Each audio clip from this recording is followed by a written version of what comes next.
حضرت امام حسین نے کربلا کے میدان سے یہی درس دے دیا کہ جو آپ کی صورت میں ہیں، آپ کی شکل و صورت میں ہیں، آپ کی طرح دکھتے ہیں، آپ کی طرح نماز پڑھتے ہیں، کلمہ پڑھتے ہیں، رسول کریم صلی اللہ تعالیٰ علیہ وسلم سے محبت کا دعویٰ کرتے ہیں، وہ بھی آپ کے دشمن ہو سکتے ہیں، آپ کے دشمن آپ کے دین کے دشمن ہو سکتے ہیں، آپ کے ایمان کے دشمن ہو سکتے ہیں۔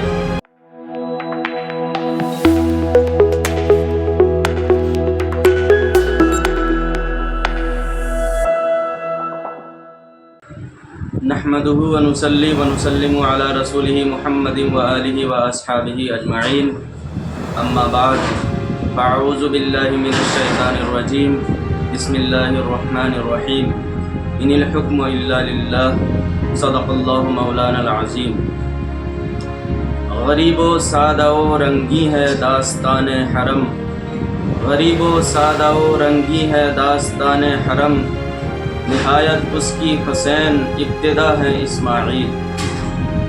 معزز سامعین کرام، اسلامی سال کا آغاز حضرت امام حسین رضی اللہ تعالیٰ عنہ کی شہادت سے ہوتا ہے اور اس کا اختتام حضرت اسماعیل علیہ السلام کی قربانی سے ہوتا ہے۔ چونکہ واقعہ کربلا کا تعلق خلافت سے ہے، اس لیے آئیے دیکھتے ہیں کہ خلافت کیا ہے، خلافت کی ضرورت کیوں ہے اور خلیفہ کون ہو سکتا ہے۔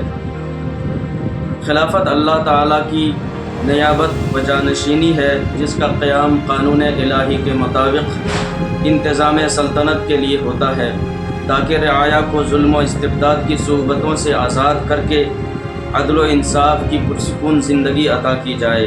اسلامی قانون کے مطابق خلیفہ اللہ کے قوانین و احکام کا پابند ہوتا ہے، تاکہ وہ شریعت کے دائرے میں رہ کر کار سلطنت کو انجام دے۔ خلافت کی ضرورت یہ ہے کہ اللہ تعالیٰ اپنے بندوں تک جو احکام و پیغامات پہنچانا چاہتا ہے، عام انسانوں کے اندر انہیں قبول کرنے کی صلاحیت نہیں ہے، اس لیے وہ اپنے خاص بندوں کو ایسی قوت عطا کرتا ہے کہ وہ احکامات ربانی کو قبول کر کے انہیں اس کے عام بندوں تک پہنچا دیں۔ وہی زمین پر اللہ کا خلیفہ ہوتے ہیں اور اللہ کی عطا سے خاص قوت کے مالک ہوتے ہیں۔ اسلامی نقطۂ نظر سے حکمرانی صرف اللہ تعالیٰ کے لیے ہے، اور اس کے بندوں میں جنہیں وہ طاقت و قوت عطا کرتا ہے، وہ اس لیے کہ یہ بندے اس خلافت کو بحسن و خوبی انجام تک پہنچائیں جو اللہ نے حضرت انسان کو دی ہے، یعنی وہ خلق خدا کی خبرگیری کریں، ان کی پریشانیوں کا مداوا بنے، حکومت و سرداری کو ذاتی ملکیت نہ سمجھنے اور اسے عیش و عشرت کا ذریعہ نہ بنا لیں۔ چنانچہ اللہ تعالیٰ ارشاد فرماتا ہے، ان الحکم الا للہ یقص الحق وهو خیر الفاصلین، حکم نہیں مگر اللہ کا، وہ حق فرماتا ہے اور وہ سب سے بہتر فیصلہ کرنے والا۔